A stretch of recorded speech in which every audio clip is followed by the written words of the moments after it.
SCP Secret Laboratory is a free-to-play multiplayer horror game available on Steam.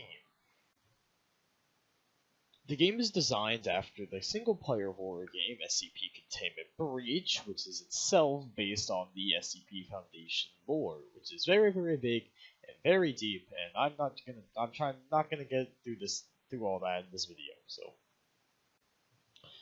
But I guess a long story short, for people who have no idea what SCP is, pretty much in simplest terms, an SCP is some sort of anomaly. Alright, like, not all SCPs are monsters, but all monsters are SCPs. That type of thing. Ending Containment Breach, lucky you, all those creepy creeps break out and are on a blood hunt. But lucky you, instead of those creepy creeps being controlled by mindless AI, they're controlled by actual human players. So inside Secret Lab, there are 6 different roles, and I'm gonna break down each one for you. So the D-Class are one of the most common classes found within the game. The D-Class are prisoners within inside the facility, and during the Containment Breach, they are let loose, and their main goal is to escape and not die. They can work with each other, alone, or with any other class that are willing to help them, and it is strongly advised that you get a keycard or weapon as soon as possible because you need those to escape the first level and not die. Scientists, just like the D-Class's main goal is to get out of the facility, but what makes them different from the D-Class is the fact that they spawn with a keycard already. So it's their main goal to get to find an upgrade to that keycard and just dip. They can work with the D-Class if they want to, or they can just find a gun and proceed to shoot them, which is oh so fun. The Nine-Tailed Fox are a squadron of SCP-employed soldiers whose goal is to get inside the facility and rescue any and all scientists. They spawn outside the facility though, so they must trudge their way down to the bottom of the facility where the scientists are. Another part of their goal is to neutralize any and all SCPs, Class D, and Chaos Insurgency. The Chaos Insurgency are a terrorist organization, and their main goal is to just go in the SCP facility and just mess with it. Their goal is to save the D-Class and kill Nine-Tailed Fox and scientists, but not SCPs, strangely. This is weird, because they have a win goal together, where if you have a Chaos Insurgency and an SCP, both alive, the game would end. But, so, yeah, they can technically work together to mess with the Nine-Tails. But usually, the SCPs would just go and kill all the Chaos, so take that advice with a grain of salt. The facility guards are just like the Nine-Tailed Fox. They have the same win conditions and the same goals. Only difference being is that they spawn inside the facility and they must get a key card to try to make it out. So that means going down to the bottom floor and trying to find an upgrade and encountering all the different SCPs and D-Class with guns in the way. Last but definitely not least are the different SCPs found within the game. There are currently 5 total playable SCPs with 1 non-playable SCP, and there are plenty more playable ones coming soon. SCP-173 is a giant statue of concrete that can only move if it's not being looked at. He has the unique ability to go up behind people and snap their neck. He's pretty fast and has a pretty big health pool, but one of his major weaknesses is the fact that if 50 people are all staring at them, shooting at him with guns, he's not gonna last that long. SCP-049 looks like an old European plague doctor. He has the slowest speed out of all the SCPs in the game, and he has moderate health. His unique ability is that whenever he kills somebody, he has the option to resurrect them into zombies, where you can just tell him to go off and tell him to do your own thing. His really big weakness is the fact of how slow he is. The human player can easily dodge out of the way of his attacks, and he's not really going to be catching up to you anytime soon, so he really thrives whenever there's a huge group of unsuspecting D-class or scientists. SCP-106 is a tall, old black dude who has the special ability of sending unsuspecting humans to his own dimension. He also has the unique ability of walking through doors and teleporting. Now, you might be thinking to yourself, isn't that OP? Well, it sounds very OP, but it really isn't, because in SCP-106's crib, there's a machine known as the Femur Breaker, where if you sacrifice somebody and have someone else press a little button, SCP-106 dies. All the while, you get to listen to some pleasant music.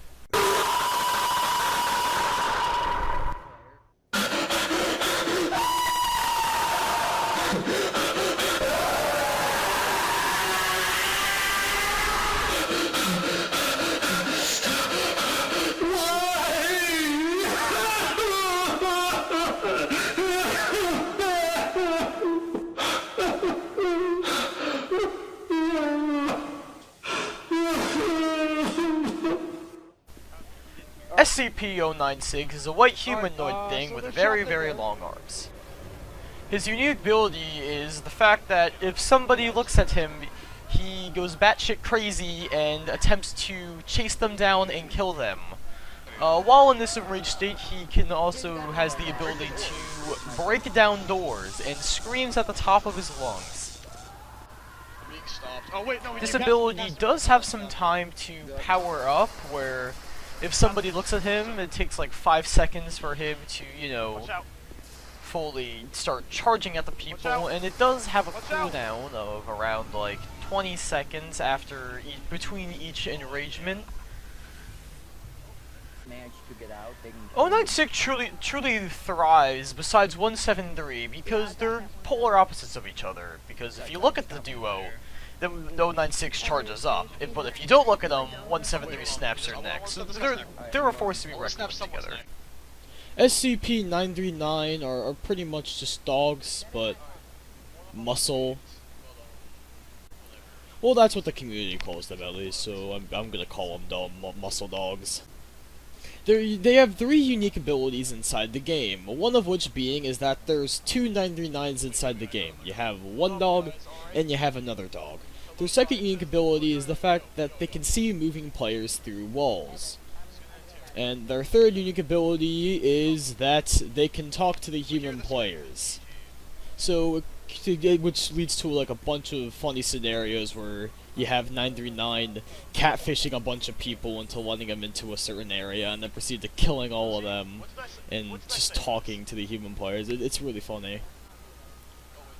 His only weakness, and it's a pretty big one, is the fact that you can just not move or just sneak the entire way whenever you're around him because he just won't see you. So you can literally sneak right by him and he'll have no idea you're there. He'll just have to, like, take a guess. Also, if you have the least bit of common sense, you can probably figure out that, that you're being catfished by 939. So the only non-playable SCP inside Secret Lab is SCP-914, and ready for this? You'll miss it. I'm going to tell you guys what he does. So, all he does is he upgrades items and downgrades them. That's all he does. He has a little knob where you can, you know, set it to, like, if you want to upgrade it or downgrade it. You'll never want to downgrade things, so I don't even know why you even want to do that, but it's there. It's there. That's all he does. So many people don't know how to use them. All you do is just put whatever in, like you put a little key card in, and you set it to like fine, which is the upgrade, and then it upgrades. And then that's it. That's all he does. So, now that you understand what the heck all the different roles do in this game, why should you care? And most importantly, why should I play this game? Well, here, I'm gonna list off some good things about this game. So, I'm gonna say this right off the bat, the one thing that makes SCP really fun is just everything happens because of the players. every SCP death, every player death, every femur breaker, everything is made by the players. There's no scripted cutscenes or well-placed bodies. Hey there! Jump scares. Please no, Everything William, talk to is him! natural. Oh, you can't talk? It just makes the game feel a reason on why I truly love SCP Secret Lab is just how a singular game I'm always with you. could tell dozens upon hundreds of different stories, from close death encounters to how they killed some sort of SCP or killed some sort of player. Because what I personally like to do at the end of some Secret Lab games is just gathering up my friends and talking about stories from the previous round on how we did things together and just generally had a good time. And what makes this game even better is how those stories can collide with each other, where you have one story of some people doing other things, it collides with a story of some people doing another thing, like insert example here. And another thing is just how big of an impact everybody has on the game. Because let's say that the nuclear missile decides to launch, and oh yeah, I forgot to mention, you can nuke the facility of the game. But let's say the nuclear missile goes off, and you just so happen to be right next to the silo where you can shut it off. You can go in there and turn it off and single-handedly prolong the entire round because you wanted to choose to live over we lost the other 939. And it's just that type of impact I just rarely see in most games I play, or newer games I see. Yeah. Now granted, that is a little feature, but it's just the little things that, little nice things that I appreciate. Now, I don't think I can talk about amazing things about this game without mentioning probably what makes SCP Secret Lab SCP Secret Lab, and that has to be its community. The community makes this game, well, SCP Secret Lab, because just the different people you meet inside this game, and considering the fact that the game runs off of multiplayer, there's only multiplayer in this game. There's no single player. If it was single player, then it probably wouldn't be as good as it is, but it's multiplayer, and thus you're forced to talk to other people, and that's not that bad. Because all the people in this game, from what I've met, are really, really cool and funny and just amazing. Like, you'll probably meet some guys who are just like goofing off and like just crack jokes the entire time, and that's hilarious. Or you'll meet people who get into their characters really hard and do some like serious RPing, which is perfectly fine too. It's just this community makes this game, well, Secret Lab. Alright, well that's enough praising this game for now, so let's talk about some things that absolutely suck about this game. Now, this game is a free-to-play early access game on Steam. Emphasizing the free game, the game does lack polish that other horror games like Friday the 13th or Dead by Daylight or other games on that sort of line.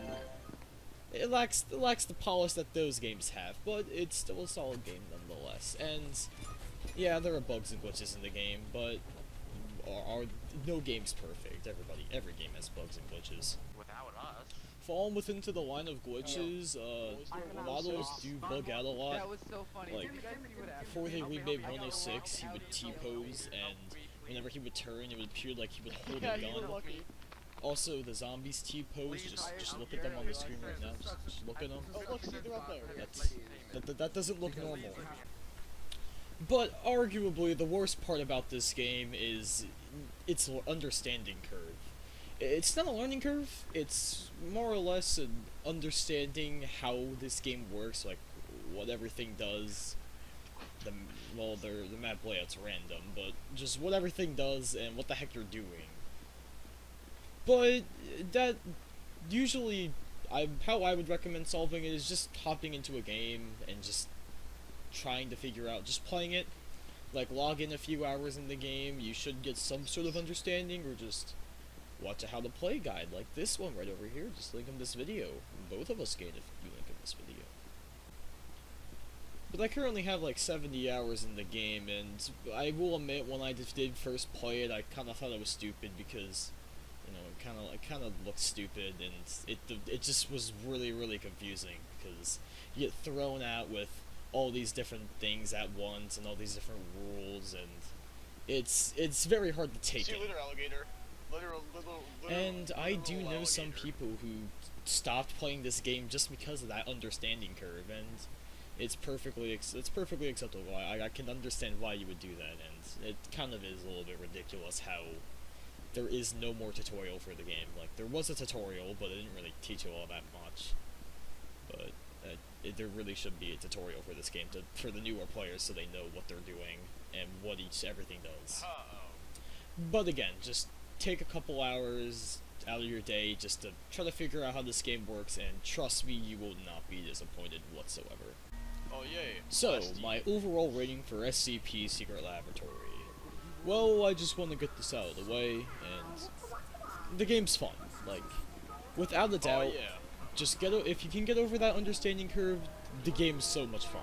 And that's mostly due to the community and not much the gameplay, because being honest, if this was a single player game, then I wouldn't even be talking about it, because the gameplay of this game is it's okay at best. It's pretty straightforward, and it's not really that much fun. Oh my god, I know this guy. But it's the people that make it fun. So, what is my final rating for this game? So, it's not a number. It's just I'd recommend just trying it. Oh man. I hugely recommend it. Just try it. Hop in there, spend a couple hours to try to understand how everything works, and see if you like it. If you don't like it, then well, you don't like it. I can't change your opinion on it. But if you do like it, then you're welcome for showing you it, because this game is it's gonna go somewhere. Once they polish the game and make all the bugs go away, it's gonna go places. So that about wraps up this review. What the hell was it? Hope you guys enjoyed it. It was a little bit on the longer side. Didn't expect it to be this long. Expected it to be like 10 minutes at the most. Also, my mic changed a lot. What the? It's more staticky, and I apologize for that. It's not the most high quality mic. But, I'll see you guys later. Bye bye.